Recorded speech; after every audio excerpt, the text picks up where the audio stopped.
ഇസ്ലാമിൽ പരമപ്രധാനമായ കാര്യം. വ്യക്തിപരമായി ശുദ്ധീകരിക്കപ്പെടുക, മറ്റുള്ളവരെ ശുദ്ധീകരിക്കുക എന്ന് പറയുന്നത് ഏറ്റവും പ്രധാനപ്പെട്ട കാര്യമല്ല. അഫ്ദലുൽ ജിഹാദ് എന്താണ്? ജിഹാദുൽ അക്ബർ എന്താണ്? ഏറ്റവും വലിയ യുദ്ധവും വിശുദ്ധമായ യുദ്ധവും എന്താണ്? പ്രവാചകൻ പറഞ്ഞു, നീ നിന്റെ നഫ്സിനോട് ചെയ്യുന്ന യുദ്ധമാണ്. ഞാൻ ചെയ്യേണ്ടത്, എന്റെ പ്രഥമമായ ബാധ്യത എന്റെ നഫ്സിനെ ശുദ്ധീകരിക്കലാണ്. എന്റെ മനസ്സിലെ കുന്നായ്മയോട്, അരുതായ്മയോട്, തെറ്റുകളോട്, അനീതിയോട് ഞാൻ ചെയ്യുന്ന യുദ്ധമാണ് ഇസ്ലാമിക ജിഹാദിലെ ഏറ്റവും വിശുദ്ധമായ യുദ്ധവും ഏറ്റവും വലിയ യുദ്ധവും. അത് കുറച്ച് മെനക്കെട്ട പണിയാണ്, അത് കുറച്ച് ബുദ്ധിമുട്ടുള്ള കാര്യമാണ്. എന്ത്? നമ്മൾ നന്നാവുക എന്ന് പറയുന്നത് വല്ലാത്ത പണിയാണ്. അതുകൊണ്ടാണ് മറ്റുള്ളവരെ നന്നാക്കാൻ നമ്മൾ മെനക്കെടുത്ത്. അതിന് വലിയ റിസ്ക് ഒന്നുമില്ല, ഉപദേശിച്ചുകൊണ്ട് നടന്നാൽ മതി. നമ്മൾ നന്നാവുക എന്ന് പറഞ്ഞാൽ എന്തെല്ലാം പണിയുണ്ട്. മനസ്സിലെ കുന്നായ്മകൾ മാറ്റണം, സുബഹി നമസ്കരിക്കണം, ഓരോ വക്തും നമസ്കരിക്കണം, നട്ടപ്പാതിരക്ക് എഴുന്നേറ്റ് തഹജ്ജുദ് നമുക്ക് നമസ്കരിക്കാൻ കഴിയണം, അള്ളാഹുവിനോട് പ്രാർത്ഥിക്കാൻ നമുക്ക് കഴിയണം. അങ്ങനെ ഒരുപാട് കാര്യങ്ങൾ. തെറ്റുകൾ കാണുമ്പോൾ വിരക്തി ഉണ്ടാവണം. ഒരു മനുഷ്യന് സ്വയം നന്നാവുക പ്രയാസകരമാണ്. അതുകൊണ്ട് മറ്റുള്ളവരെ നന്നാക്കുന്ന പണിയാണ് പലർക്കും താല്പര്യം. മുഷീർ ഹസൻ പറയുന്നത്, മതബോധമുള്ള കേരളത്തിലെ മുസ്ലിങ്ങൾ അവർ വ്യക്തി ശുദ്ധീകരണത്തിൽ കേന്ദ്രീകരിച്ചു. സ്വാഭാവികമാണ് വ്യക്തി ശുദ്ധീകരണം നടക്കുന്നവർ. രണ്ടാമത്തെ ഒരു ഘട്ടമുണ്ട്, കുടുംബത്തിന്റെ ശുദ്ധീകരണമാണ്. വ്യക്തി നന്നായി, അതിന്റെ രണ്ടാമത്തെ പാർട്ട് കുടുംബമാണ്. ഏതൊരു സാമൂഹ്യ രാഷ്ട്രീയ ഘടനയുടെയും അടിസ്ഥാന ഘടകം എന്ന് പറയുന്നത് കുടുംബമാണ്. ആ കുടുംബം നന്നായി, കുടുംബത്തിനകത്തുള്ള ഭദ്രതകൾ, കുടുംബത്തിന്റെ ബന്ധങ്ങൾ, കുടുംബമായിട്ടുള്ള ഇടപെടലുകൾ, കേരളത്തിലെ മുസ്ലിങ്ങളുടെ സവിശേഷമായ ഗുണമുണ്ടായി. മൂന്നാമത്തെ ഘട്ടം എന്താണ്?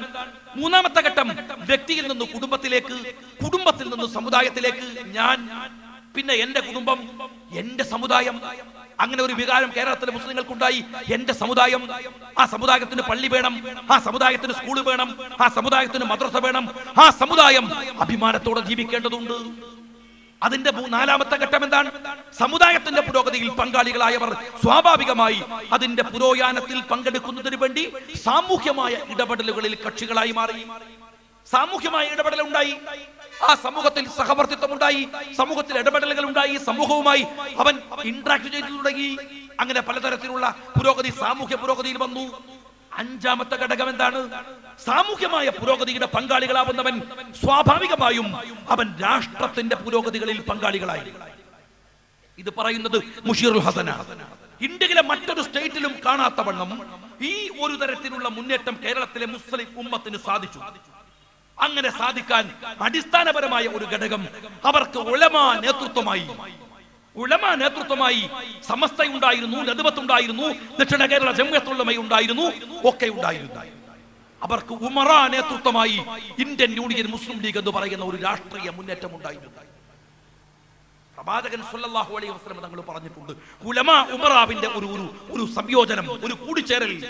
ആ കൂടിച്ചേരലാണ് ഒരു മുസ്ലിം നവോത്ഥാനത്തിന്റെ അടിസ്ഥാനമെങ്കിൽ കേരളക്കരയിൽ ഇത് രണ്ടും ഒരുമിച്ച് നിൽക്കുന്ന ഒരു അന്തരീക്ഷം ഉണ്ടായി. ആ അന്തരീക്ഷമാണ് ഇന്ത്യയിലെ മറ്റു സ്റ്റേറ്റുകളിൽ നിന്ന് കേരളത്തിലെ മുസ്ലിം ഉമ്മത്തിനെ വിഭിന്നമാക്കി നിർത്തിയത് എന്ന് പറയുന്നു. ഞാൻ ചോദിക്കട്ടെ മറ്റൊരു കാര്യം, ഈ പുരോഗമനത്തിനിടയിൽ ഇവിടുത്തെ മുസ്ലിം ഉമ്മത്ത് അവന്റെ അവകാശവാദങ്ങളിൽ നിന്ന് പിറകോട്ട് പോയോ? ഏതെങ്കിലും ഒരു അവകാശം വാങ്ങിയെടുക്കുന്നതിൽ അവൻ കോംപ്രമൈസ് ചെയ്തോ? അർഹതപ്പെട്ട മുസ്ലിമിന്റെ ഏതെങ്കിലും ഒരു അവകാശം ആരുടെയെങ്കിലും മുമ്പിൽ അവൻ അടിയറ വെച്ചോ? ഈ പുരോഗതിയിൽ പങ്കാളികളാവുന്നതിനിടയിൽ ഏതെങ്കിലും തരത്തിലുള്ള കോംപ്രമൈസ്, അത് കിട്ടാൻ ഇത് കൊടുക്കുക, അല്ലെങ്കിൽ ഇത് കിട്ടാൻ വേണ്ടി മറ്റൊരു കാര്യം ത്യജിക്കുക ഉണ്ടായില്ല. അണുവിടയുടെ വ്യത്യാസമില്ലാതെ ഒരു ജനതയുടെ പോരാട്ടം മറ്റു സമൂഹത്തെയും സമുദായങ്ങളെയും വിശ്വാസത്തിലെടുത്തുകൊണ്ട് കേരളത്തിൽ നടത്തി. അവിടെയാണ് വ്യത്യാസമുള്ളത്. ഈ മുന്നേറ്റം മുസ്ലിങ്ങൾ ഉണ്ടാക്കിയെടുക്കാൻ കോംപ്രമൈസ് ചെയ്തില്ല, അവകാശങ്ങൾ വിട്ടുകൊടുത്തില്ല. ഇവിടെ ചിലരൊക്കെ പറയുന്നത് ഞങ്ങൾ മുസ്ലിം സമുദായത്തിന് വേണ്ടി വാദിക്കുന്നത് കൊണ്ടാണ് ഞങ്ങളെ തീവ്രവാദികളാക്കുന്നത് എന്നാണ്. ഞങ്ങൾ മുസ്ലിങ്ങൾക്ക് വേണ്ടി നിൽക്കുന്നു, അത് തീവ്രവാദമാണോ എന്നാണ്. മുസ്ലിങ്ങൾക്ക് വേണ്ടി നിൽക്കുന്നത് കൊണ്ട് തീവ്രവാദികളാവണമെങ്കിൽ ഏറ്റവും വലിയ തീവ്രവാദികൾ മുസ്ലിം ലീഗുകാരാവണമായിരുന്നു. ഞങ്ങൾ തുടങ്ങിയത് എങ്ങനെയാണ്? ഈ സമുദായത്തിന്റെ അവകാശങ്ങളിലെ ഒരു വ്യതിയാനവും വരുത്താതെ അവർക്ക് വാങ്ങിക്കൊടുത്തുകൊണ്ടാണ്. സിയച്ച് മുഹമ്മദ് കോയ സാഹിബ് അതിന്റെ മുൻനിര പോരാളിയാണ്. സിയച്ചിന്റെ ഒരു ഭാഷയുണ്ട്, തലമുടി നാരിട. തലമുടിയല്ല, തലമുടി നാരിട. അത് വീണ്ടും ഇടയാക്കി മാറ്റി, അത് വീണ്ടും നേർപ്പിച്ചു. അവകാശങ്ങൾ അതുവരെയുണ്ട് ഒരു മുസ്ലിമിന്. കേരളത്തിലെ മുസ്ലിം അവന്റെ അവകാശങ്ങൾക്ക് വേണ്ടി പൊരുതുമ്പോ അതിന്റെ അങ്ങേ അറ്റം നിൽക്കുന്നത് ഇവിടുത്തെ ഒരു ഹൈന്ദവ സഹോദരന്റെ അവകാശത്തിൽ മുട്ടി നിൽക്കുമ്പോഴാണ്. ഒരു ഹിന്ദു സഹോദരന്റെ അവകാശങ്ങളുടെ പോരാട്ടം അവസാനിക്കേണ്ടത് ക്രൈസ്തവ സഹോദരന്റെ അവകാശത്തിൽ എത്തുമ്പോഴാണ്. ഞങ്ങൾക്ക് അവകാശപ്പെട്ടതൊന്നും ആർക്കും വിട്ടുകൊടുക്കില്ല, മറ്റൊരാളുടെ അവകാശവും കവർന്നെടുക്കുകയുമില്ല. ഒരു മുസ്ലിം ആയാൽ അതിനേക്കാൾ വലിയ നീതിബോധം എന്താണ് വേണ്ടത്? ഒരു മുസ്ലിം ആവാൻ അതിനേക്കാൾ വലിയ സമര ആർജവം എന്താണ് വേണ്ടത്? കോംപ്രമൈസ് ചെയ്തില്ല. മുസ്ലിം കമ്മ്യൂണിറ്റിക്ക് വേണ്ടി പൊരുതി നിന്നു, ഒരു വിട്ടുവീഴ്ചയുമില്ലാതെ. ഡൽഹി യൂണിവേഴ്സിറ്റിയിൽ സമർപ്പിക്കപ്പെട്ട ഒരു തീസിസ് ഉണ്ട്. ആ തീസിസിൽ പറയുന്നത് ഇന്ത്യയിൽ ഏറ്റവും കൂടുതൽ ജാതീയ പ്രവർത്തനം, മതപ്രവർത്തനം, സാമുദായിക പ്രവർത്തനം നടക്കുന്നത് കേരളത്തിലാണ്. ഇന്ത്യയിൽ ഏറ്റവും കൂടുതൽ ജാതീയ പ്രവർത്തനം, മതപ്രവർത്തനം, ജാതീയ സൗഹാർദ്ദം, മതസൗഹാർദ്ദം, സാമുദായിക സൗഹാർദ്ദം നിലനിൽക്കുന്നത് കേരളത്തിൽ. എങ്ങനെയത് സംഭവിക്കുന്നത്? എങ്ങനെയാ സംഭവിക്കുന്നത്? ഈ പോരാട്ടം ഗുണപരവും ആരോഗ്യപരവുമായിരുന്നു. ഇവിടെ ഈഴവ സമുദായം ഇന്ത്യയിൽ എവിടെയും കാണാത്തവണ്ണം പുരോഗമിച്ചിട്ടുണ്ട്. മഹാനായ ശ്രീനാരായണ ഗുരുദേവൻ ഉണ്ടാക്കി വെച്ച ഈഴവന്മാരുടെ മുന്നേറ്റം SNDP ഇന്ത്യയിൽ എവിടെയും കാണാത്തവണ്ണം നായർ സമുദായം കേരളത്തിൽ പുരോഗമിച്ചിട്ടുണ്ട്. മഹാനായ മന്നത്തു പത്മനാഭൻ നേടിക്കൊടുത്ത അവകാശങ്ങൾ, സമരങ്ങൾ, അദ്ദേഹം തുടങ്ങി വെച്ച പോരാട്ടങ്ങൾ നായർ സമൂഹം ഏറ്റെടുത്തു. നായർ കമ്മ്യൂണിറ്റി പുരോഗമിച്ചു. അബ്ദുൽ ഖാദർ മൗലവി, KM സിദ്ദീഖ് സാഹിബ്, ബാഫക്കി തങ്ങൾ, ഭൂക്കോയ തങ്ങൾ, സിഗച്ച് മുഹമ്മദ് കോയ സാഹിബ്, അങ്ങനെ തുടങ്ങിയിട്ടുള്ള കേരളത്തിലെ മുസ്ലിം നവോത്ഥാന നായകന്മാർ അവരാരംഭിച്ചിട്ടുള്ള ഈ പുരോയാനം മുസ്ലിങ്ങൾക്ക് കേരളക്കരയിൽ അവകാശങ്ങൾ വാങ്ങിക്കൊടുക്കാൻ സാധിച്ചു. ഇത് മുസ്ലിങ്ങൾ ഹിന്ദുക്കൾക്കെതിരെ പൊരുതിയിട്ട, ഹിന്ദുക്കൾ ക്രിസ്ത്യാനികളെ കൊന്നൊടുക്കാൻ ശ്രമിച്ചിട്ട അല്ലല്ലോ. ന്യായത്തിന്റെ പേരിലുള്ള ഒരു പോരാട്ടം ഒരു മതത്തിനു വേണ്ടി നടത്തിയത് തെറ്റായില്ല, ഒരു കുഴപ്പമില്ല. പക്ഷെ എങ്ങനെയായിരുന്നു ആ പോരാട്ടം മുസ്ലിം ലീഗ് രൂപീകരിച്ചത്? അതാണ് നിങ്ങൾ അറിയേണ്ടത്.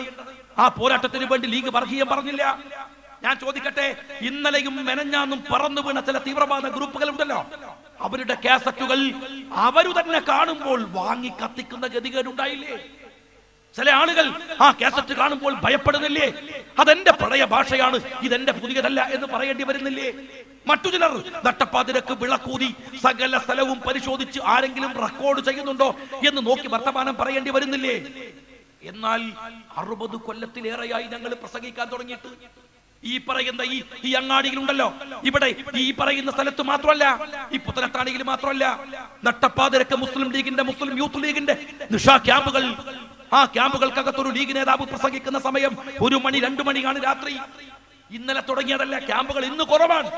ലീഗ് ഉണ്ടായി വരുന്ന ഒരു കാലത്ത്, അഭിശപ്തമായ പോരാട്ടം നടക്കുന്ന ഒരു കാലത്ത്, ആ കാലത്തെ മുസ്ലിം ലീഗിന്റെ ഒരു ക്യാമ്പിനകത്തുള്ള കാസറ്റ് ടേപ്പ് റെക്കോർഡറിൽ പടർത്തി. ഇന്നല്ലേ മറ്റു സംവിധാനം വന്നത്. എന്നിട്ട് പകർത്തിയിട്ട് പുത്തനത്താണിയിൽ കൊണ്ടുവന്ന്, കോട്ടക്കലിൽ കൊണ്ടുവന്ന്, കണ്ണൂരിൽ കൊണ്ടുവന്ന്, കണ്ടോ ഇതാ ലീഗുകാർ. ഇവിടുത്തെ RSSകാരൻ പറയാൻ, ഇതാ ലീഗുകാർ. ഇവൻ നട്ടപ്പാതിരക്ക് അകത്തൊന്നു പറയും, പട്ടാപ്പകൽ പുറത്തൊന്നു പറയും.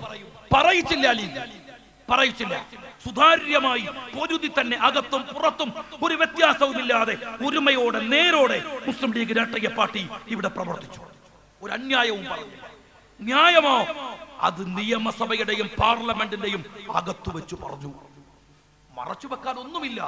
സുതാര്യമായി മുസ്ലിം ലീഗ് ഇവിടെ പ്രവർത്തിച്ചു. അങ്ങനെ പ്രവർത്തിച്ചു. നിങ്ങൾ ഓർക്കുക, 921 ഇവിടുത്തെ മുസ്ലിം യൂത്ത് ലീഗുകാരൻ ചിലപ്പോൾ അവന്റെ പ്രസംഗത്തിൽ വിളിക്കുന്ന ഒരു മുദ്രാവാക്യമുണ്ട്.